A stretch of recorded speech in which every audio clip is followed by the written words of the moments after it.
what is the measure today we have to measure the progress of an economy or a country? It is again in terms of GDP. Then how do we measure the success of an artist?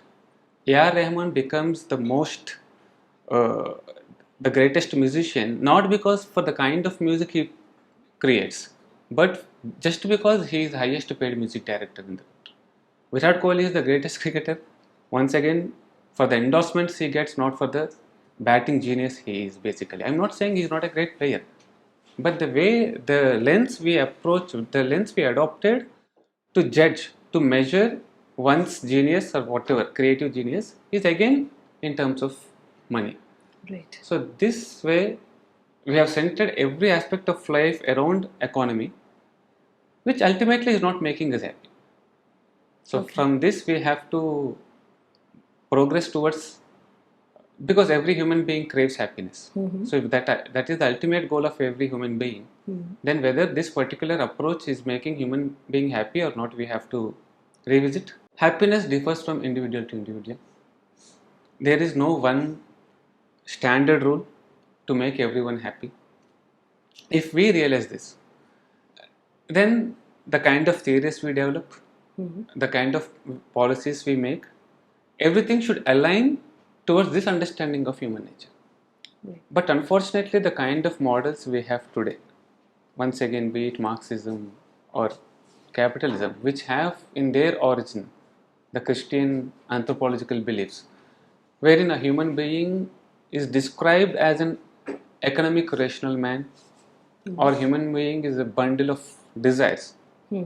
If you define a human being like that, and it makes your responsibility to make a human being happy as if it is the state's responsibility to make a human being happy. No one can make others happy basically. Isn't this what we've been trying to achieve? The state has been designing policies or programs to make human beings, its citizens, happier.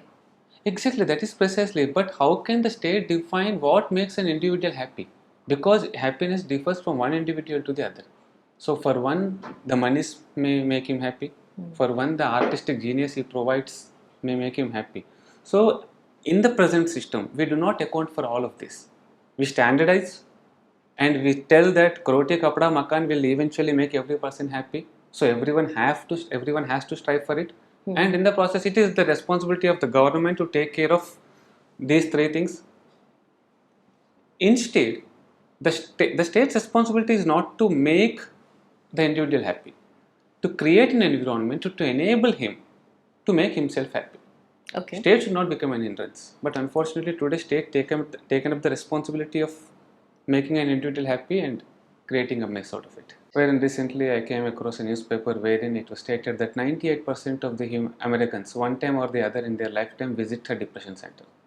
They undergo Depression center. depression treatment. Yeah. All right.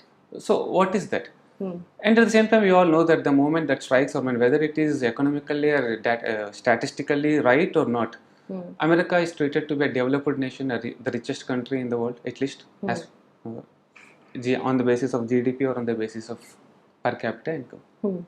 But is it a happy society then? So the data stares at you with a contradicting fact. Okay. So in that sense, creating a happy society enabling a happy society should be the goal of the state, not the richest or not the most prosperous. Are they in contradiction to each other? Not necessarily.